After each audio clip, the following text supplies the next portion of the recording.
আজকে আদালতে একটু শিশু ধর্ষণ মামলার রায় হয়েছে। রায়ে সর্বোচ্চ সাজা যাবজ্জীবন কারাদণ্ড দিয়েছেন এবং 50,000 টাকা জরিমানা, অনাদায়ে আরও 3 মাসের কারাদণ্ড দিয়েছেন। এই মামলার ঘটনাটি ঘটেছিল 19/6/2022 তারিখে এই ঝিলটুলি চাঁদমারিতে কলোনির পিছনে।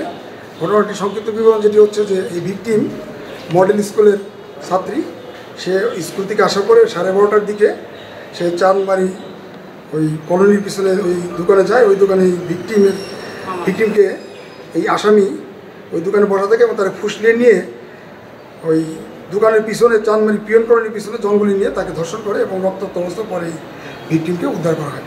এই মামলায় রাষ্ট্রপক্ষ, ইনভেস্টিগেশন অফিসার এবং মেডিকেল অফিসার সহ মোট 9 জনের সাক্ষ্য দিয়ে মামলাটি সন্দিগ্ধভাবে প্রমাণ করতে সক্ষম হয়েছে এবং বিজ্ঞ বিচারক, নারী ও শিশু নির্যাতন দমন ট্রাইব্যুনাল, ফরিদপুর জেলা দায়রা জজ জনাব শামীমা পারভিন মহোদয় রাষ্ট্রপক্ষের মামলাটি সন্তোষজনকভাবে প্রমাণিত করায় উনি আজকে এই আসামিকে যাবজ্জীবন কারাদণ্ড এবং 50,000 টাকা জরিমানা, অনাদায়ে 3 মাসের সশ্রম কারাদণ্ডে দণ্ডিত করেছেন।